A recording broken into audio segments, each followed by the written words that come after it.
धुंगाच्या साथीने करूया नमन तारंगाच्या साथीने करूया नमन नृत्य कलेच्या नटेश्वराला करूया वंदन नृत्य कलेच्या नटेश्वराला करूया वंदन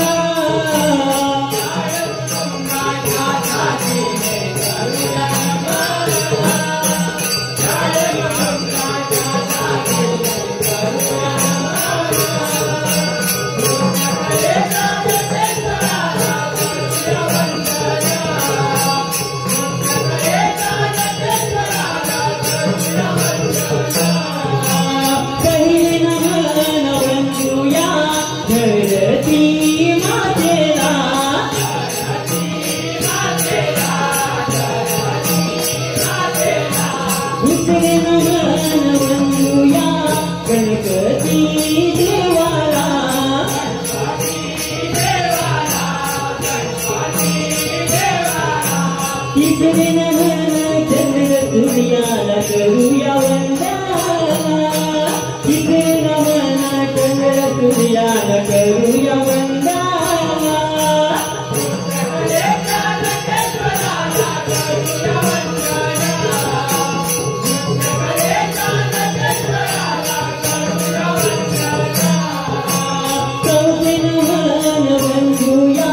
वंदूया चौखंडाला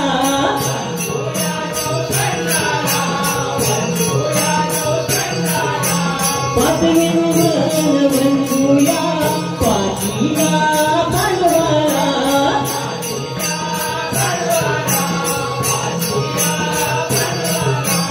काव्य नमन गाव देवाला करूया वंदन काव्य नमन गाव देवीला करूया वंदन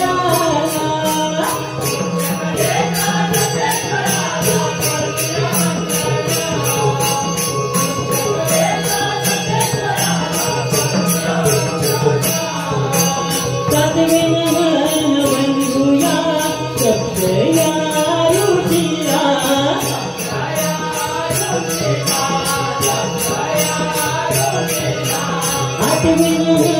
वंदूया देवकीच्या बाळाला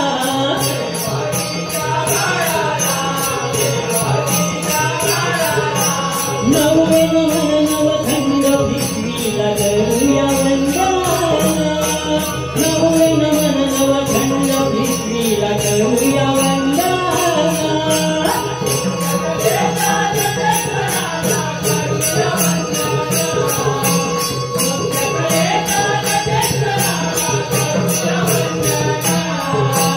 गावे नमन वंदूया गजमुखीला वनाला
साधिके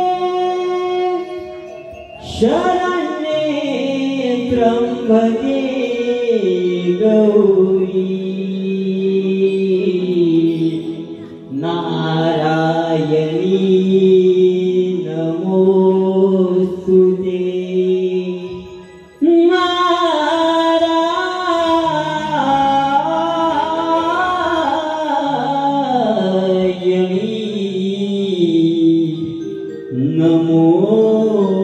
नमोस्तुते रसिक जनांची करेन सेवा आलोवी सबरंगना रसिक जनांची करेन सेवा आलोवी सबरंगना आशिष जाया पामरा करितो सवनी धावा हे जीव गौरी गजानना रंगरिया वे रंगवरण्या हे जीव गौरी गजानना रंगरिया वे रंगवरण्या हे जीव गौरी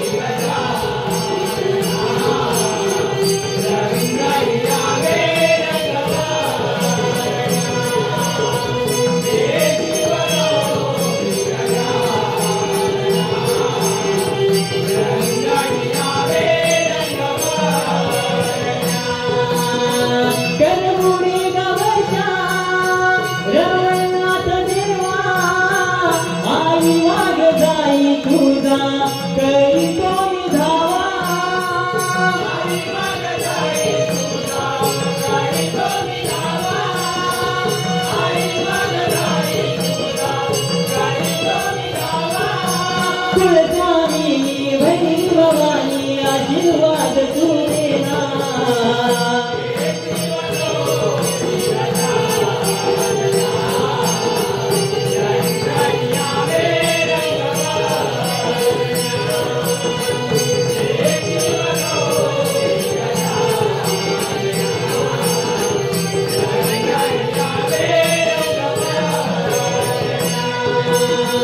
पावनादी तीरी नांदी राहुली खापरे वाडीत माझी मी तू माऊली खापरे वाडीत माझी मी तू माऊली खापरे वाडीत माझी मी तू माऊली स्वर सुमने अलपन करुणी नमतो तव चरणा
मी आपल्याला पाणी देण्याची विनंती करीत आहे.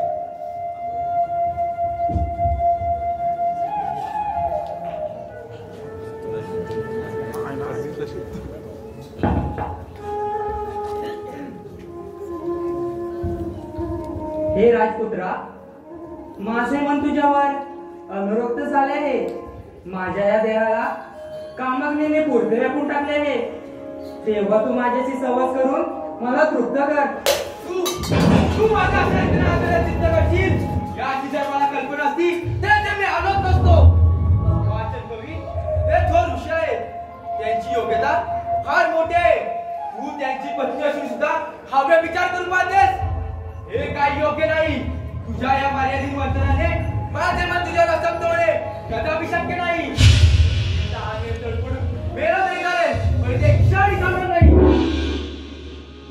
हे देखणे मीरा, स्त्रीवर जबरदस्ती करणे हे महापाप आहे. जो जबरदस्तीने परस्त्रीवर हात टाकतो तो नरकात जातो.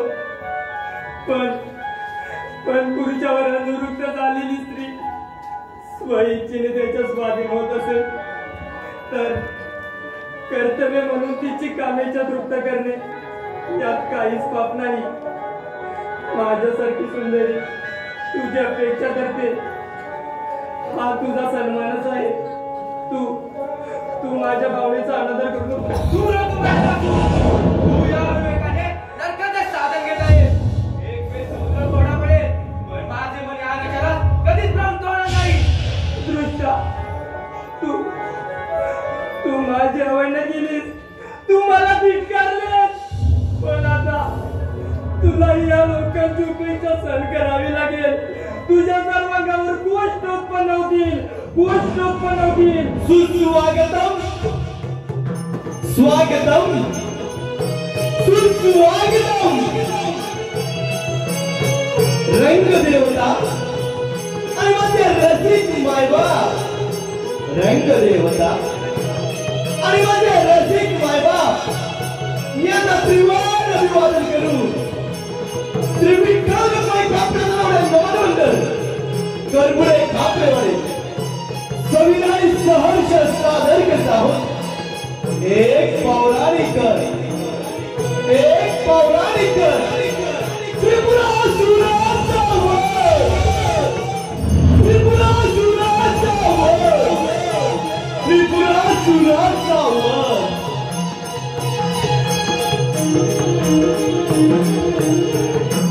रसिक हो, त्यानंतर रुक्मानंद आश्रमाबाहेर पडतात श्वेतपृष्ठाने विलीन झाला. अरण्यात तो गजाननाची कालक्रमणा करत असताना ब्रह्मर्षी नारदांच्या दृष्टीत पडला. तेव्हा नारदाने त्याला कदंबलेला चिंतामणी गणेशाच्या मंदिरासमोरील जलकुंडात स्नान करण्यास सांगितले. त्याप्रमाणे त्याने जलकुंडात स्नान करून आपले पूर्व शरीर मिळवले. परंतु इकडे रुक्मागंधाच्या विचाराने प्रणयातून झालेली मुकुंदा रुक्मागंधाची आठवण काढत बसली होती.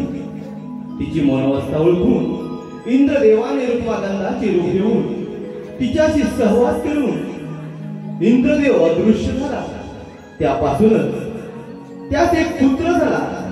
वाचन कवीने या गोष्टीची कल्पना नसल्याने त्याने आपलाच पुत्र या भावनेने त्याचे गुस्समद असे नामकरण केले. हाच गुस्समद ऋषी मंडळीमध्ये बसून आपली मते मांडत असता अत्रि ऋषीने त्याच्या मतांचा निषेध केला. तू वाचन कवींचा पुत्र नसून रुक्मगंध नावाच्या राजपुत्राचा पुत्र आहे, तरी आमच्या समोर अभिमानाने बोलू नकोस असे सांगतात. तो संतापाने मुकुंदेजवळ आला आणि पुढे कोणता प्रसंग घडला तो सविस्तर सादर करीत आहोत. श्री विठ्ठल कापलेवाडे नमनमंडळ, श्री विठ्ठल कापलेवाडे नमनमंडळ करबुडे कापलेवाडी सविनय सहर्ष सादर करीत आहोत. एक पौराणिक त्रिपुरासुराचा वध, त्रिपुरासुराचा वध, त्रिपुरासुराचा वध.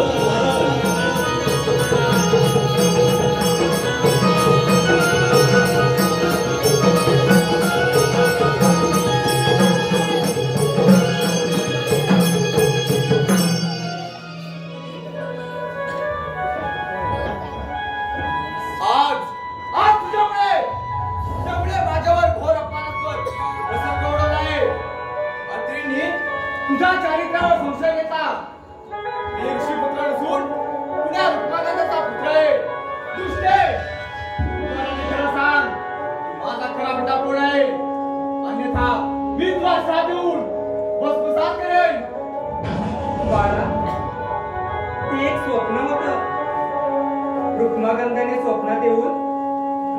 सहवास केला आणि तो दोष झाला.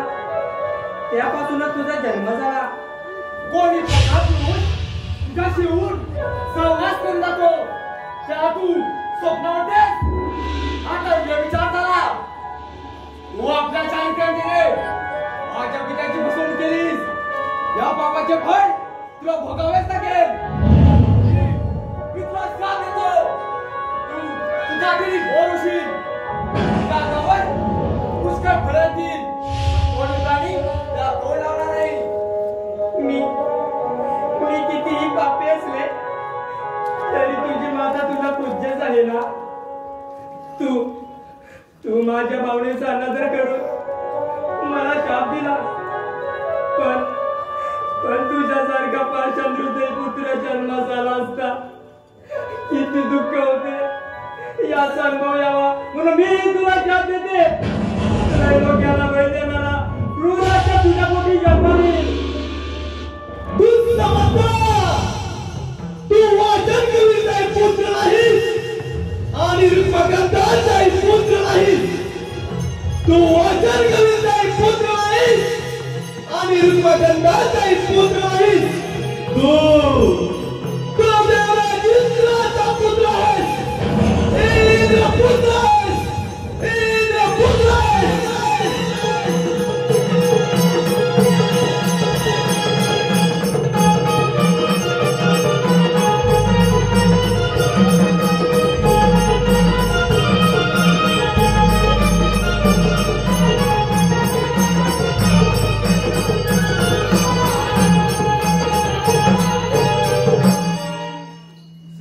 गणेशाय नमः. ओम श्री गणेशाय नमः. ओम श्री गणेशाय. आशी प्रणाम पिताश्री. हे वत्सा, तू कोण आहेस? पिताश्री, तुम्ही सर्वज्ञ असूनही मला असं का विचारताय? तुम्हाला आता आलेल्या शिंकेपासून माझा जन्म झाल्याने मी आपला पुत्र आहे. मी माझ्या पराक्रमाने देवराज इंद्र तसं सर्व देवांना पराभूत करेन. तू माझा पुत्र आहेस म्हणून मी तुला मंत्रोपदेश करतो. तू गणेश मंत्राचा जप कर. या मंत्राचे अनुसरण केल्यावर प्रत्यक्ष गजानन तुला प्रसन्न होऊन तुझ्या सर्व इच्छा पूर्ण करतील. तथास्तु. तथास्तु. तथास्तु. तथास्तु.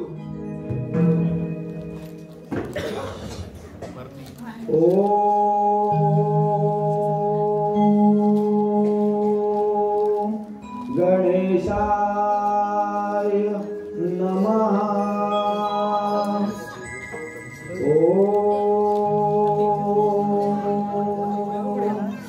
गणेशाय नमः.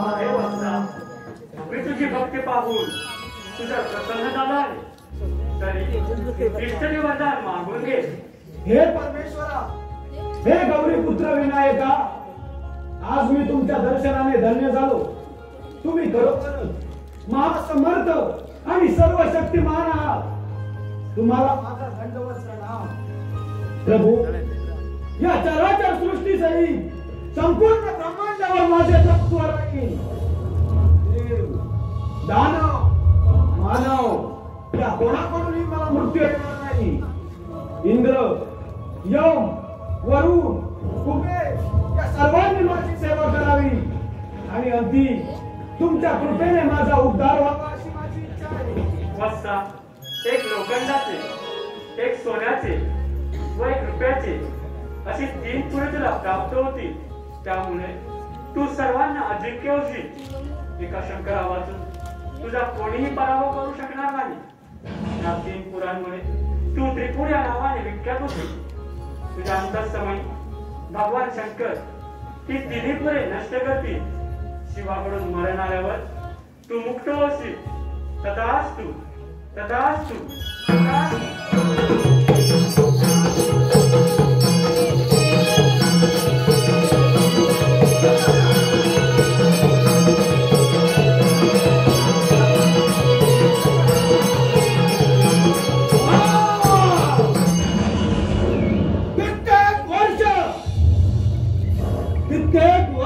शक्तीची मी वाट पाहत होतो. ती मला शक्ती गणेशाच्या वराने मला प्राप्त झाली आहे.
या नारस्वामी या अतिथी देवो भव.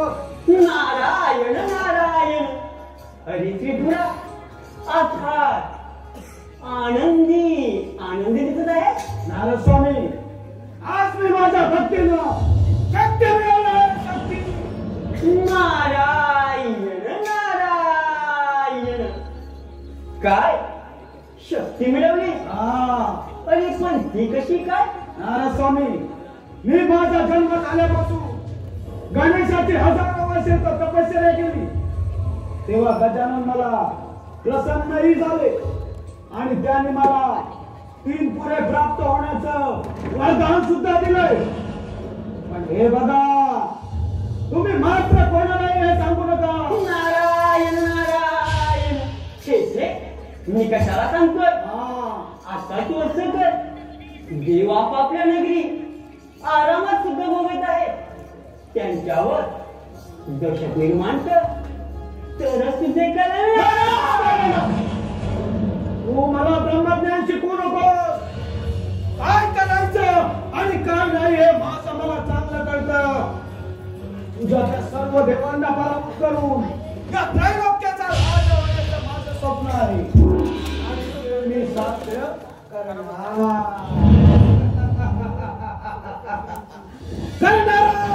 नारायण नारायण. अरे मग आता वेळ लावू नको. त्या देवाने समुद्र मंथनाच्या वेळी तुम्हा दैत्यांचा कप्तान गळा कापला होता. त्या देवांना पराभूत करशील तेव्हा समजेल सुखारा पराक्रमी वीर आहेस म्हणून. येतो मी नारायण. आजपर्यंत देवांच्या अनेक गोष्टी खपवून घेतल्या. आणि यापुढे खपवून घेणार नाही मी. आम्ही राणा वनातून भटकावं आणि त्यांनी मात्र सुंदर स्त्रियांबरोबर विलास भोगावे. याचा एकेका जाब विचारायचा आहे. जाब सूड द्यायचा मला. सूड आजपासून या संपूर्ण ब्रह्मांडामध्ये फक्त आणि फक्त एकाच मंत्राचा नाद बोलला.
नारायण नारायण. प्रणाम देव हो. या नादाचा तुम्हाला दंडवत प्रणाम. नारायण नारायण. आज असे अचानक येण्याचे कारण? नारायण नारायण. देवाधिराज, आपण एवढे निश्चिंत कसे? 33 कोटी देवांचे अधिपत्य तुमच्याकडे आहे. त्या सर्व देवांवर एक महाभयंकर संकट येणार आहे. संकट. नारायण नारायण. देव हो, मुकुंदाचा पुत्र दुःसम तपश्चर्या करीत असतात. त्याला शिंकाळी आणि त्या शिंकेतून एक दैत्य निर्माण झाला. त्या दैत्याने हजारो वर्ष गणेशाची तपश्चर्या करून अमरदान प्राप्त केलं आहे. आणि त्याच अमरनाथच्या बळावर त्याने अखंड त्रिभुवनात महाप्रलय होण्याची शपथ घेतली आहे. तेव्हा आपण सावध राहा. महर्षी, आपण चिंतित नसावे. मी या साऱ्या सृष्टीचं पालन करत आहे आणि या सृष्टीचं पालन करण्यासाठी मी विविध अवतार धारण करून या पृथ्वीचे या साऱ्या सृष्टीचे रक्षण केले आहे. त्यामुळे तुम्ही निश्चिंत राहा आणि आपली धर्माची सदैव चिंता चालू ठेवा. या पण ठीक आहे. नारायण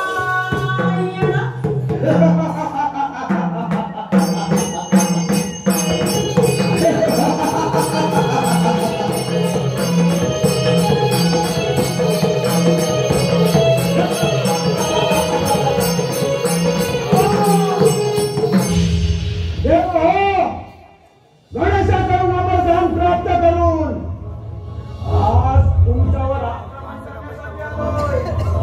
तेव्हा माझ्याशी युद्ध करण्या एवढं सामर्थ्य तुमच्या अंगी असेल तर माझ्याशी युद्ध करा, नाहीतर शरणागती पत्करून माझ्या समोरून चालते व्हा. खबरदार त्रिपुर, उगाचच काहीतरी बडबड नकोस. ज्याच्या अंगात हत्तीचं बळ आहे, वज्रासारखे शस्त्र आहे, ऐरावतासारखे अश्व आहे, अशा या देवराज इंद्राच्या सामर्थ्याची तुला कल्पना नाही.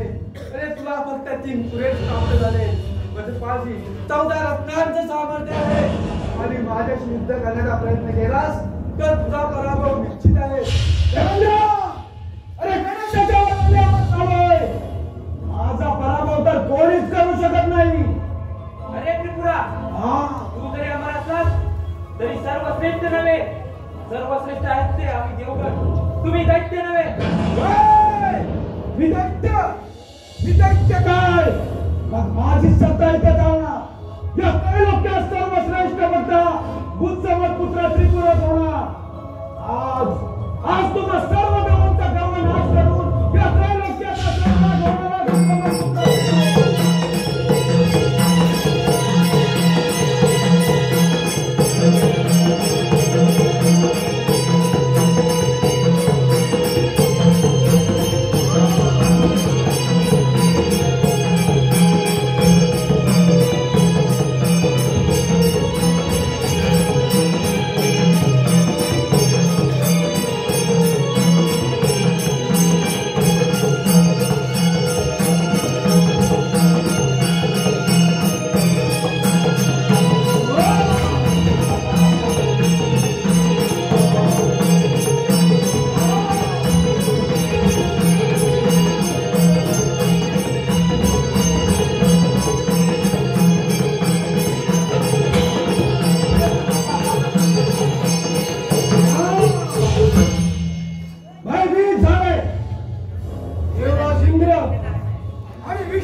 अखेर विजय या त्रिपुराचाच झाला. आता मात्र माझा कोणी शत्रू नाही, कोणी शत्रू नाही.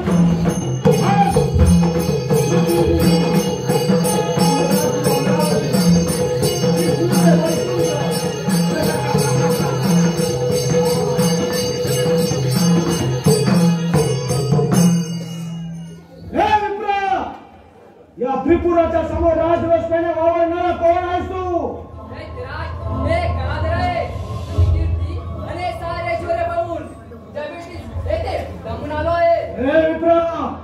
तू जर खरोखरच कलाकार असशील तर आज तू तुझ्या एखाद्या कलेचे प्रात्यक्षिक मला दाखव, अन्यथा तुला या त्रिपुराच्या सामर्थ्याला सामोरं जावं लागेल. मी तुला ती विमाने देतो. या विमानाच्या साहाय्याने तू क्षणात जाऊ शकशील. या विमानाचा कोणी भेद करू शकणार नाही. पण एक गोष्ट लक्षात ठेव, शंकराने कधी किती पुरे नष्ट केली त्या क्षणी तुला मरण येईल.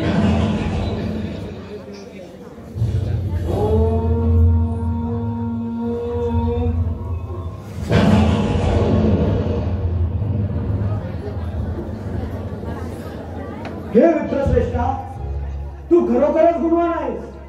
तुझं हे कौशल्य प्रशंसनीय आहे. बोल, तुला जे काही हवं असेल ते निश्चिंत मनाने माझ्याकडून मागून घे.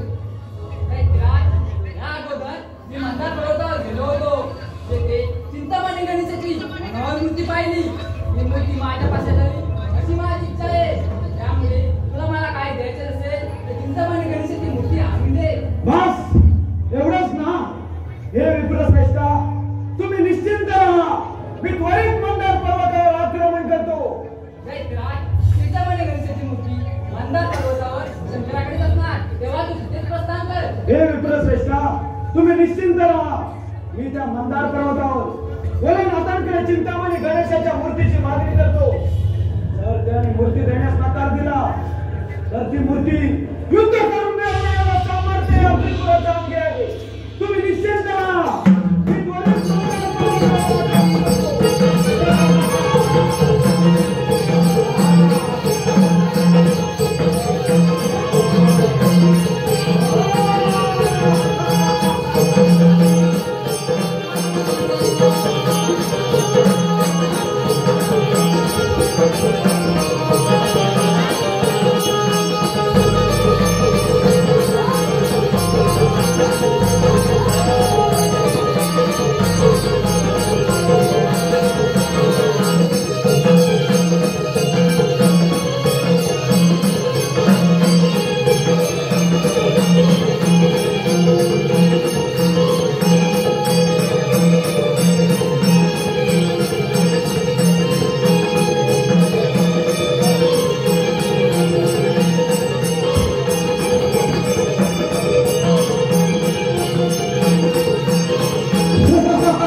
प्रणाम भोलेनाथ.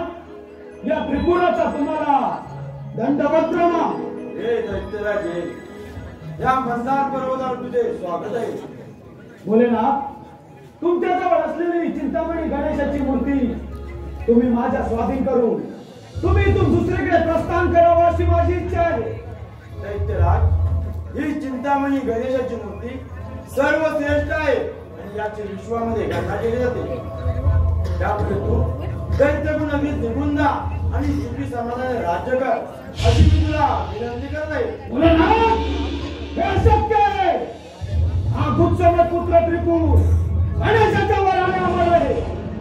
तुम्हाला शेवटचा सांगतोय, एक तरी मूर्ती माझ्या स्वाधीन करा, नाहीतर या त्रिपुराच्या सामर्थ्याला बळी पडा. नाहीतर सर्वनाश होईल तुझा. सर्वनाश. आज विनाश सर्वनाश.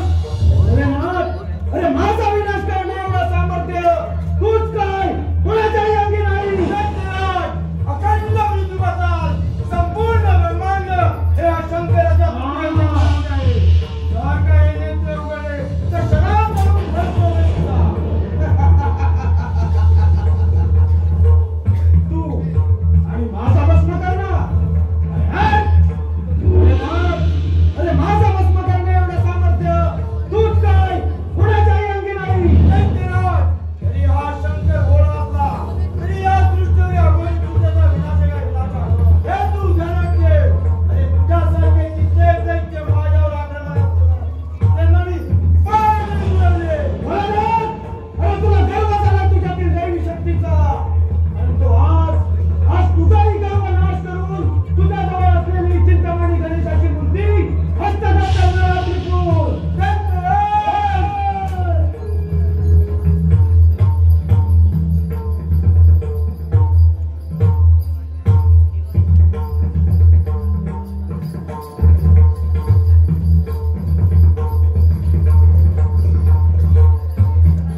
नशीब हो अशा रीतीने त्रिपुराने चिंतामणी गणेशाच्या मूर्तीला स्पर्श करतात मूर्ती अदृश्य झाली. आता काय करणार बाबांना अजून पाहूया त्रिपुराचा रणसंग्राम.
प्रणाम भोलेनाथ. या नादाचा तुम्हाला दंडवत प्रणाम. नारायण नारायण. भोलेनाथ आपण एवढे चिंताग्रस्त कालीच आहात. त्या त्रिपुराने त्रिखंड मांडलाय. त्याच्या सामर्थ्यापुढे सर्व देवी अल्पटले. मला सुद्धा त्याच्या समोर पराभव स्वीकारावा लागला. नारायण नारायण. भोलेनाथ आपण चिंतामणी गणेशाची पूजा न करता त्या त्रिपुराशी युद्ध केलं म्हणून तुम्हाला युद्धात पराभव स्वीकारावा लागला. त्या त्रिपुराला गणेशाकडून मिळालेल्या अमरदानाने मोठे सामर्थ्य प्राप्त झाले आहे. त्यामुळे त्याचा युद्धात पराभव करायचा असेल तर तुम्हालाही गणेशाची आराधना करून गणेशाला प्रसन्न करून घ्यावे लागेल. योग्य वेळेवर मला सावध केल्याबद्दल मी आपला आभार आहे. मी गणेशाचे पूजन करून त्या त्रिपुराशी युद्ध करेल आणि त्याचा पराभव करेल. तुम्ही निश्चिंत राहा आणि आपली रमणती सदैव अशीच चालू ठेवा. ठीक आहे. नारायण.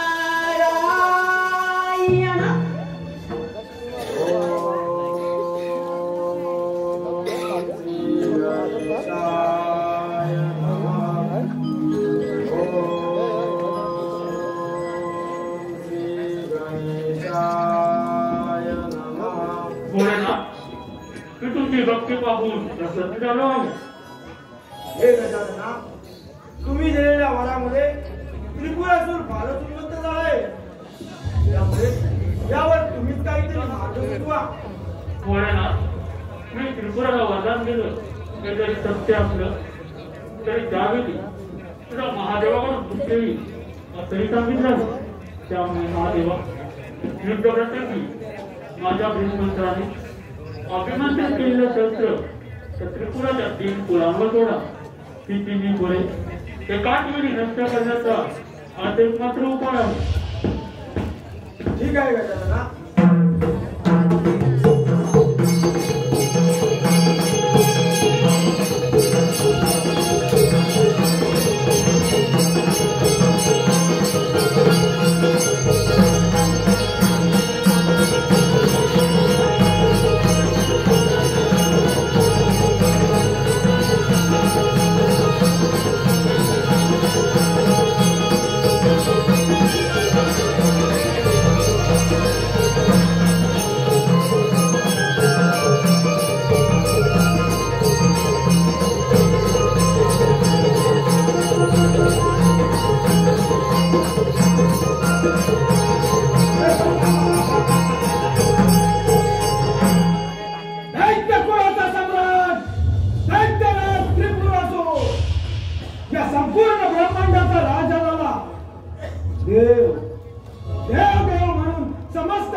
त्या सर्व देवांना पराभूत केलं.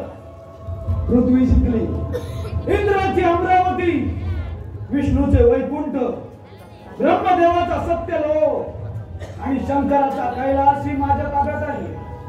गणेशाच्या वराने अमर झालोय. आता मात्र माझा कोणीच पराभव करू शकत नाही.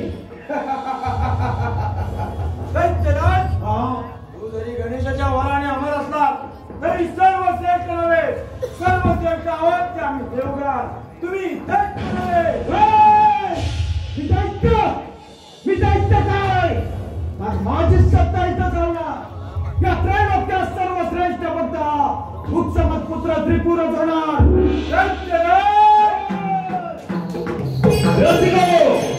अशा रीतीने शंभू महादेवाने त्रिपुराचे त्रिपुरे नष्ट केले. आता पाहलं या त्रिपुराचा रणसंग्राम.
पूजा गणरायाला मंगळमयी पूजोया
पाठवान घेऊन पाठवान मी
हो.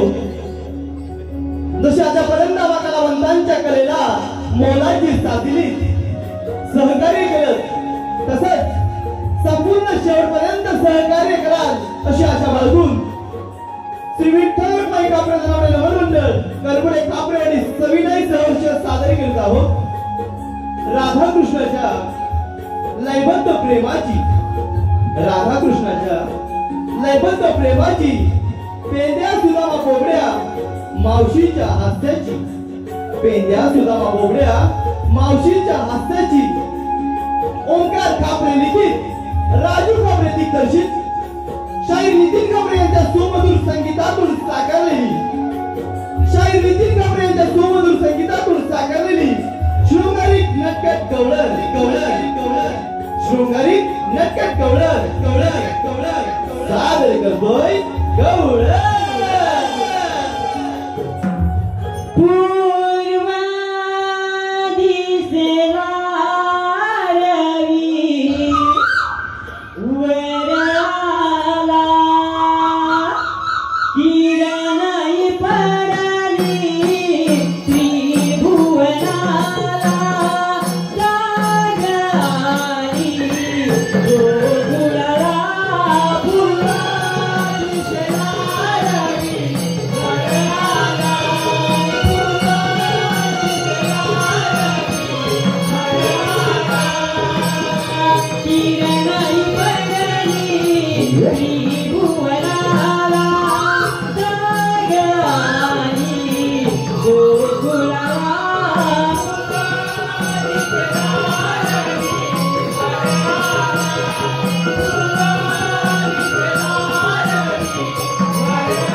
प्रातःकाली कोंबड्याने बांग दिली, अंधाराचे झाले पिटून आकाश मोकळे होऊ लागले. पहाटेचा थंडगार वारा अंगाला झोंबू लागला. दऱ्या खोऱ्या जाग्या होऊन पक्ष्यांची किलबिलाट आणि गाई शंभट्याने मला जाग आली. नुकतीच दूधधारा काढण्याची कामे आटपली. क्षणाचा विसावा घ्यावा तरी सासू सासरे छळतात मला. कुणाला सांगू माझ्या जीवाच्या वल्गना. जीव अगदी नकोस झालाय माझा. पण त्या मुरलीधराची बासरी वाजली की मन कसं प्रसन्न होत. देवा, तुझ्यासाठी ही वेडी झालेली राधा तुला शोधते आहे रे. कुठे कुठे शोधू मी तुला.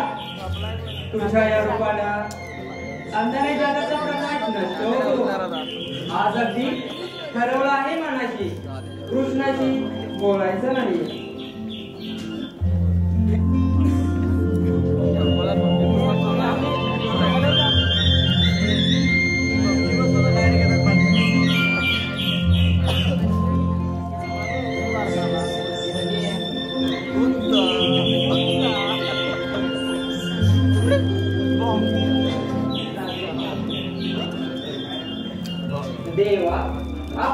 जन्म केव्हा झाला?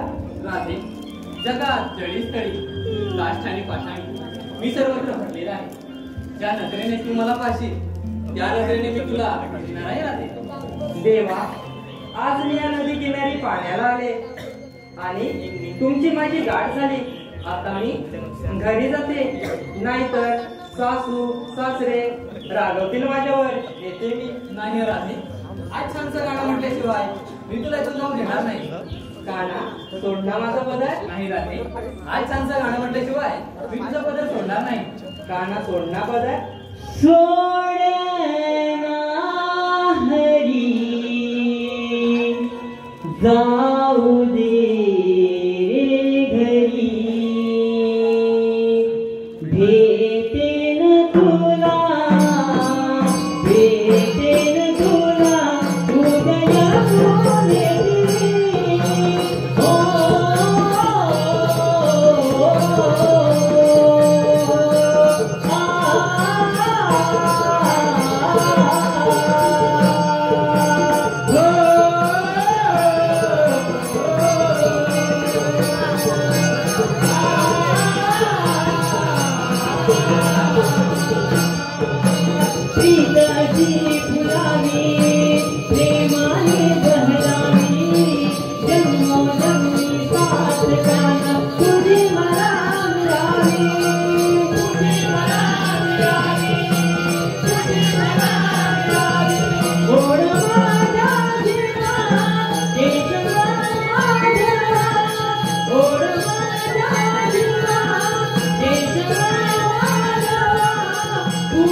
उदया फुले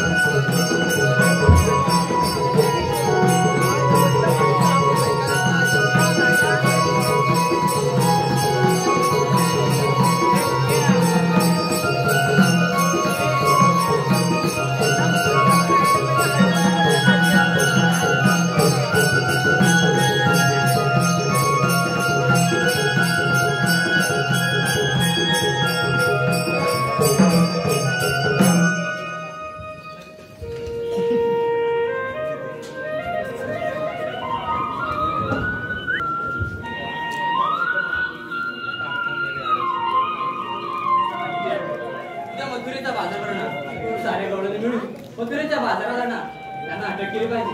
त्यासाठी पेंड्या सुद्धा मला हात मारली पाहिजे. पेंड्या, अरे सुद्धा आलो देवाला आलो. गाई सोडिल्या कुंजवनाला, गाई सोडिल्या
देवांचं दर्शन घेऊया. हा, चला.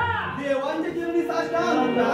आशीर्वाद असो. देवा असं हे काय की बोलवण्याचं कारण? सुदामा, हो देवा. साऱ्या गवळणी मिळून मथुरेच्या बाजारात जाणार आहे. त्यांना अटक करा, माठ फोडा, दहीदूध का आणि हसिंदन घेऊन या. येतो मी. हो देवा, या तुम्ही. या या या.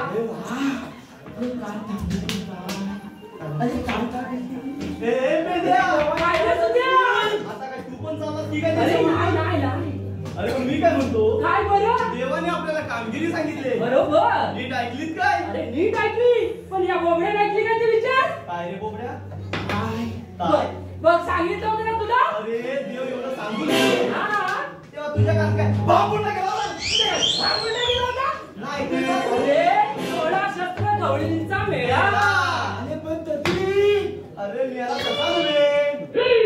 अरे कधी मेला म्हणजे कशा मेला नव्हे? मेला म्हणजे शृंगार करून जाण्याचा एकच समूह. हा. साऱ्या गवळणी नटून थटून मथुरेच्या बाजारी चालले. त्यांना अडवण्याचं काम आपल्याला सोपवलंय. त्यासाठी आपल्याला इथं नोकून राहायला हवं. अरे पण मी अंतरून आलाय. मेल्या नोकून नव्हे. अरे नोकून म्हणजे लपून राहायला लागलं. लपून काय? नोकून राहायला लागत. अरे पण तसं म्हण ना. अरे तसाच म्हणतोय आम्ही. त्यासाठी मी हा धोंड आणलेला. काय काय? अरे हा धोंड. अरे मेल्याचा धोन. तुझा धोन. अरे धोंड म्हणजे दगड दगड. दगड होय. हा, त्या दगडाच्या मागे तू लग. तू त्या दगडाच्या मागे तू लग. म्हणजे हा तुझा दोन. हा. आता तुझा दोन कर. आज ह्याला तरी दिसतात काय दोन? सांगतोय तसं कर. हा. त्या धोंडाच्या मागे तू, हा. त्याच्या मागे या हा. आणि त्याच्या मागे मी या. म्हणजे मेल्या तो अजिबात दिसणार नाही. अरे कसं का म्हणलं का तुम्ही? म्हणून सांगतो, वेळ लावू नका, चला पटकन.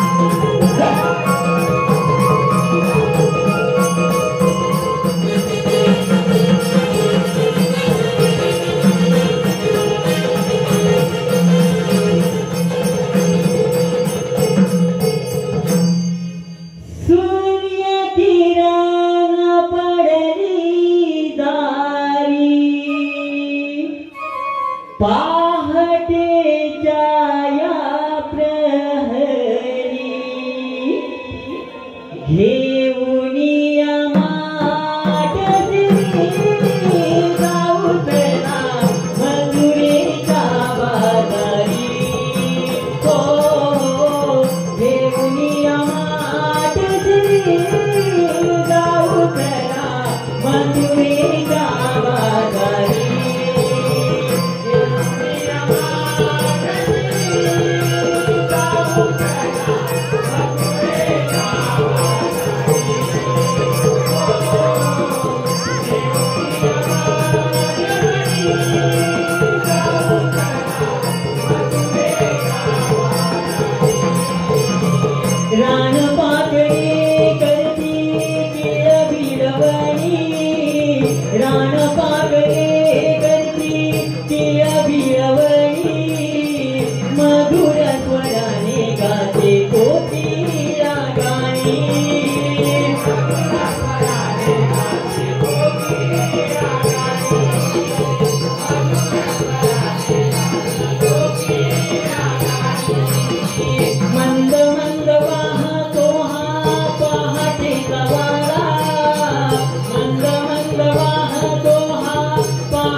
पण तुला रस्ता माहिती आहे का?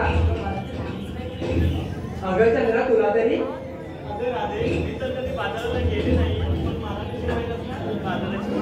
मग आता काय करायचं? कसं जायचं बाजाराला? अगं राधे, ती आपली शेजारची मावशी आहे ना, तिला सांगून अगं राधे, हा कशा मला पाहिजे? ती बघ, ती आपली मावशीच ना? अगं हो, ही तर आपली मावशी, पण ती तिकडे काय करते? मावशी, अगं ये मावशी. काय गं पोरी ना? अगं मावशी, येतेस ना बाजाराला? अगं आले बाजारात. काग पोरीनो हाका मारिता या म्हाताऱ्या मावशीला, येते गरुड पाडून माझ्या चांगल्या बाळाला, येते गरुड पाडून माझ्या चांगल्या बाळाला,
आता कोणता डाव म्हणून विचारू नको. अगं कोणता म्हणजे काय?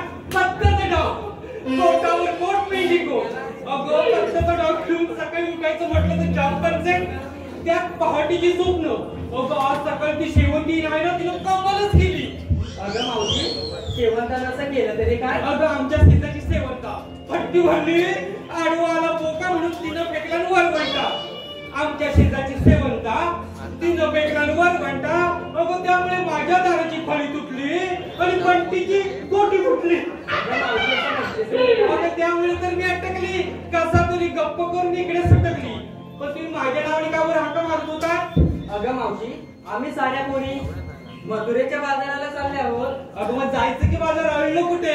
अगं मावशी, आम्हाला रस्ता माहित नाही. अगं मी दाखविले रस्ता, पण एवढ्या नटून थटून थाटपट करून बाजाराला चालले खऱ्या. अगं पण बाजारात विक्रीसाठी काय घेतलं ते तुला सांगायलाच हवं का? अगं हो ना. बरं सांगते मी घेतले दूध. आणि तू ग? अगं मावशी, मी घेतले दही. अरे वा, इकडे घेतलं दही आणि मेलीची नेहमीचीच घ्यायचं हो मागे. अगं गंमत केली ग. अगं तू काय घेतलं? मावशी, मी घेतलाय खवा. अरे वा, हिनं घेतलाय खवा आणि हिचा संसार ना हो पाटील. आणि चिमुकली का बरं? मावशी, मी घेतले दूध. अरे वा, शाबास. आणि तू ग? अगं मावशी, मी घेतले दूध. अरे वा, हिनं घेतले तूप आणि पंक्तीला बसली की जेवते खूप. तर हो मागे. अगं जाऊया बाजारात. अगं मावशी, साऱ्या पोरींची चौकशी केलीस, पण तू काय घेतले ते सांगितलंच नाही. अगं मी होय. अगं मी थंडगार गारेगार ताक घेतलंय ताक. वा वा, मावशीने घेतलंय ताक आणि मावशीच अगं काय चाललंय का तुझं? अगं पोरीनो, मथुरेच्या बाजारात जायचं म्हणजे ह्या दऱ्या खोऱ्यातून काट्या कुट्यातून मथुरेची अवघड वाट, उंच उंच घाट. अगं हा समोरचा घाट चढता चढता माझी फाशी फुगायची. तेव्हा छानपैकी एखादं गाणं तरी म्हण. आवराचा यानो उशीर झाला, दही दुधाची गळ्या जाऊ मथुरेला.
अरे मेल्या, आमच्या पोरीचा पदर धरायला तो आहेस तरी कोण?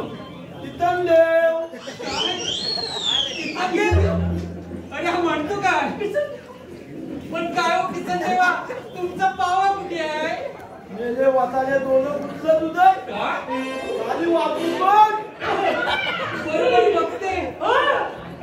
अरे बापरे, पण काय हो किसन देवा, तुमचा पावा जरा नेहमीपेक्षा जरा जास्तच लांब दिसतो. मेले वाताले, मी लहान होता तेव्हा माझा भाऊ लहान होता.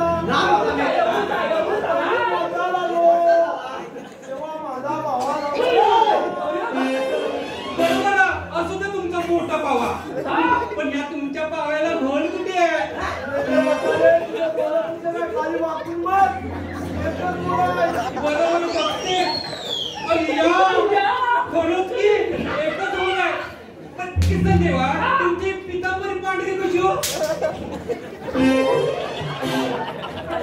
पितांबरी कशी पांढरी? तुझं खाली वाकून वाकून पितावरी पांढरी. हा, त्याने जिराला काला. आणि माझी पितांबरी झाली पांढरी. म्हणजे मला फसवण्याचा प्रयत्न करतोस? तू आडवा फसवण्याचा प्रयत्न करतोस? आणि तू कोण? मी कोण? हे आमचे. हा, तुला म्हटले वाजवला दादा या दादा. हा, बरोबर, बोबडा, का बरोबर. काय नाव नाही? का म्हणजे आम्ही कृष्णदेवाचे सौंदर्य आहे. हा सुद्या बा. हा बोबडा बा. आणि मी पेंड्या बा. पेंड्या बा, पेंड्या बा. हा. अरे हा बोलता आणि हे समोर कुठले आंबे? ह्या हा काय? ह्या आंब्या आहेत, आंब्या आहेत. ह्या बोबड्या, बोबड्या कैरी आहेत. त्या कैऱ्याचं मोठं आहे, त्या तुम्ही काय म्हणतो? हा. तुला नोकरी लागता येणार नाही. हा. तुला कृष्णदेवाचा हुकूम आहे. मग कृष्णदेवाने इथे हजर करा. कृष्णदेवा हजर करा. ठीक आहे. आपण देवांना आरोळी देऊया. येऊया. देवा कन्हैया, अरे ओ कन्हैया.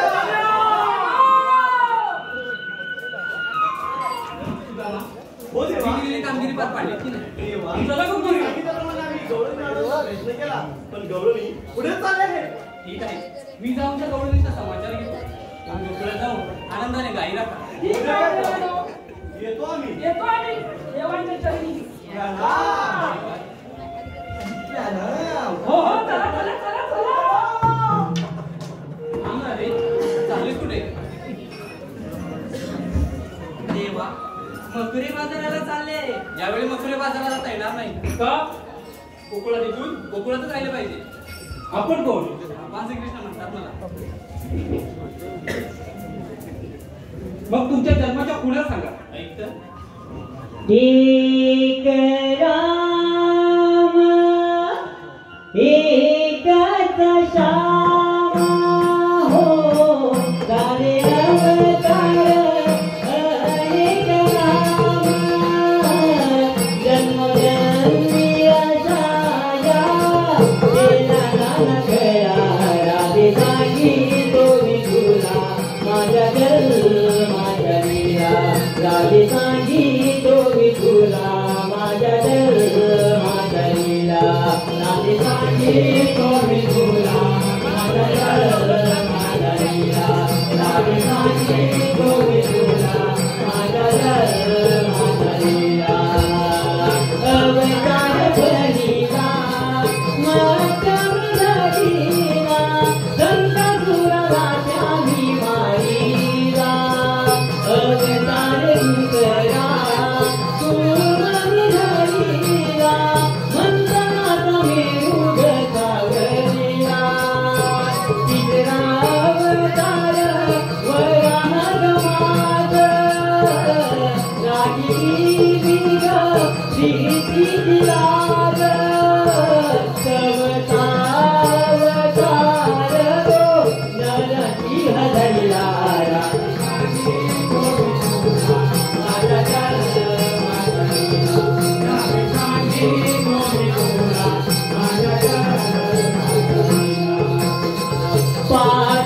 पाठवावतार तो बटुआमन धारणी पदारी बळी पाहिले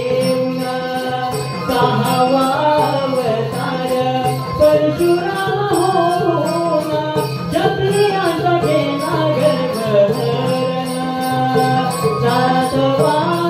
सातवावतार श्रीराम आठवा अवतार श्रीकृष्ण धरिला राधे सांगी तो राधे सांगी तो राधे सांगी तो विठुला माझ्या जन्माच्या लीला राधे सांगी तो विठुला माझ्या जन्माच्या लीला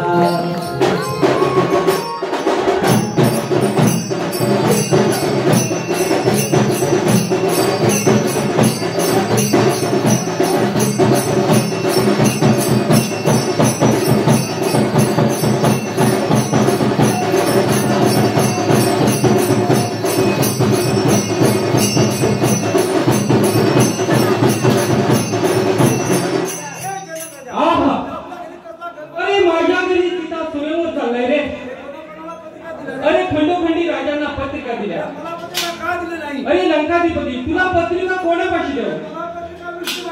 अरे लंकाधिपती विष्णू आहे तो तुझ्या घरी पालन पोषण करीत असतो मग तुला पत्रिका कोणापाशी द्यावी? अरे 33 कोटी देव आहेत ते तुझ्या बंदिवासात आहे मग तुला पत्रिका कोणापाशी द्यावी? अरे लंकाधिपती तुझ्या नावाचा 5 पाण्याचा विडा केला समुद्रामध्ये सोडून दिला समुद्राच्या लाटाने विड्याचा नापत्ता झाला मग तुला पत्रिका कोणापाशी द्यावी? समुद्रातून आलो समुद्राचे पाणी डोकीवर झाले अरे डोकीचे पाणी मानेवर झाले अरे मानेचे पाणी छातीवर झाले अरे छातीचे पाणी कमरेवर झाले कमरेचे पाणी गुडघ्यावर झाले गुडघ्याचे पाणी तळपायू लागू लागले का समुद्र मला नमून चालत असता मला पत्रिका दिली नाही हा निपत्री रावण 12 रात्रीचे 1 रात्र करील 12 मार्गाचा 1 मार्ग करील एक वेळ तरी लंकेत येईल